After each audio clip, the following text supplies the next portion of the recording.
हम्म, आज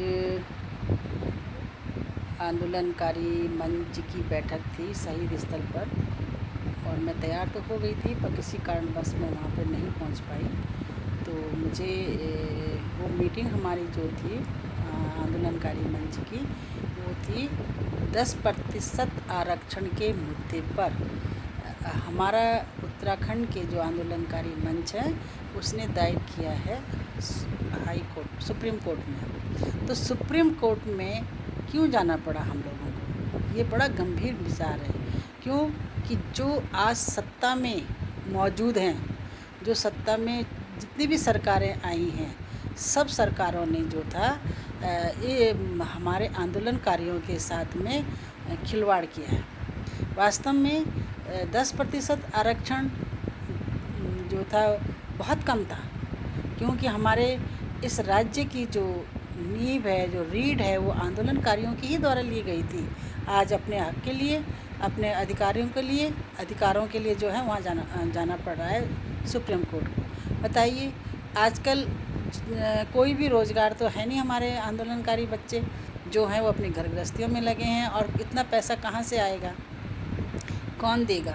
फिर भी लोग अपना जितना भी हमारे कर्मचारी जो आंदोलनकारी हैं या सब जमा कर के दे रहे हैं, इतना खर्चा दे रहे हैं। आप लगाइए कितनी सुप्रीम कोर्ट लाखों में वहाँ पे फ़ीस होती है।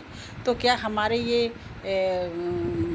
हमारी जो सरकार है इतनी निकम्मी, इतनी क्यों हो गई होगी? अब आज इन्हीं आंदोलनकारियों की वजह से ये मुख्यमंत्री हैं, कैबिनेट मंत्री हैं, शिक्षा मंत्री, जो भी मंत्री हैं और जितने भी विधायक बने हुए हैं, आज उन्हीं आंदोलनकारियों का तिरस्कार किया जा रहा है। मुझे बड़ा ताज्जुब लगता है कि आज आंदोलनकारी सड़कों पर 25 साल से अपने लिए रोज़गार भी नहीं ले सका, और ना ही उसने आरक्षण के तहत पर कितने लटके पड़े हुए हैं बच्चे। उम्र हो गई सबकी। पहले हम लोग भी सोच रहे थे कि चलो हमारे बच्चे भी लगेंगे, पर उम्र हो गई है कि कोई भी उसके दायरे के अंतर्गत नहीं आ रहा है।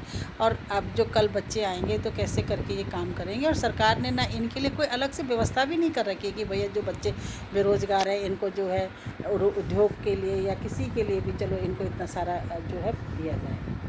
मतलब हताश निराश हो रखा है आंदोलनकारी। हम ये नहीं कह रहे हैं कि आंदोलनकारियों के बच्चे अच्छे अच्छे पदों पे हैं, पोस्टों पे भी हैं, पर जो लोग कहीं पर जिनके बच्चे नहीं निकले हैं उनके बच्चों को, क्योंकि पद पोजीशन जो इतना भी है वो सब नेताओं के और उनके जो, जैसे यहाँ का वो पकड़ा गया था जो रास्ते में उन्होंने कॉपियाँ बदल दी साहब, और जो बच्चे नहीं आने चाहिए थे वो आगे, जो बच्चे आने चाहिए थे वो नहीं आए। तो ये ऐसी गड़बड़ियाँ भी हमारे उत्तराखंड सरकार में हुई हैं, और मैं बड़ा ताज्जुब लगता है कि ये ना जाने कैसे करके अपने बच्चों का मुँह देखते होंगे जो नेता लोग। अपने बच्चों को ये अच्छी राहत और चाहत में रखते हैं, और दूसरे के जो बच्चे हैं जो अभी तक भी राहत लगाए हुए थे, उनकी 40 से 50 साल भी उम्र हो गई है, और 50 से ऊपर 55 तक की भी पहुंच गए हैं। पर आंदोलन के इस आरक्षण की वजह से आज लास्ट में किसको आरक्षण देंगे ये समझ में ही नहीं आ रहा है। जो बच्चे आंदोलन में थे अगर उनको मिल जाता तो अच्छा भी लगता है। मैं सरकार की घोर निंदा करती हूँ, कटु शब्द में धामी जी को भी कहती हूँ कि आपने भी ठगा दिया। पहले कहा कि राज्यपाल के वैसे वास्तव में देखा जाए तो तिवारी जी ने जो उस समय कहा था कि राज्य के मुद्दे जो है कैबिनेट में जो है फैसले हो जाते हैं और राज्यपाल उनका जो है स्वीकृति कर देता है, ऊपर हाई कोर्ट सुप्रीम कोर्ट जाने की कोई आवश्यकता नहीं थी। परंतु ये इतना घुमा दिया है, इतना पेचदार बना दिया है कि आज हमारे आंदोलनकारी लोगों को, बच्चों को, मंच को जो है सीधे सीधे जो है सुप्रीम कोर्ट में जाना पड़ा है। और ये मैं बता दूं कि आज इसी आंदोलन से आज यहाँ भ्रष्टाचार भी इतना पनप गया, यहाँ पे शिष्टाचार तो ख़त्म हो चुका है। और जो भी सरकारें आई हैं, मंत्रियों ने, संतरियों ने, सारे लोगों ने मिलकर इस देश, इस उत्तराखंड का विनाश की तरफ लगा दे। विकास तो कम हुआ है। अब क्यों कि उन्होंने रोडों पे जो है इतने बड़े बड़े बम विस्फोट लगा दिए। बम विस्फोट लगाने से क्या हुआ कि आज हमारी जो है ऑल द रोड की कारण ही जो है इतना पहाड़ नीचे धसक रहे हैं। सारे मतलब पैसा कमाने की मशीन समझ ले कि यहाँ नुकसान कर दो, यहाँ पैसा करोड़ों आ जाएगा। आपदा में इतना करोड़ रुपया आया, मैं सोचती हूँ पता नहीं किसको मिलता है कि नहीं मिलता है, क्योंकि करोड़ों रुपया आ रहा है और वो सरकार अपनी जेब में रखेगी और जो बाहर का पैसा आएगा वो जो है इधर से चंदा उगाही का काम करने लगेगी। मैं साफ़ सुथरा बता रही हूँ कि हमारे उत्तराखंड की दशा और दिशा बहुत बिगड़ती जा रही है।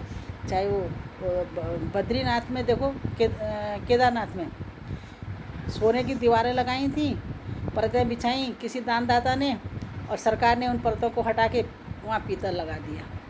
दूसरी जो है जब ये लोग भगवान तक को नहीं डर रहे, भाई केदारनाथ की को नहीं डर रहे, केदारनाथ के नाम पर यात्रा करा रहे हैं, पैसा कमा रहे हैं, और वो राज्य से पता नहीं कहाँ जा रहा है।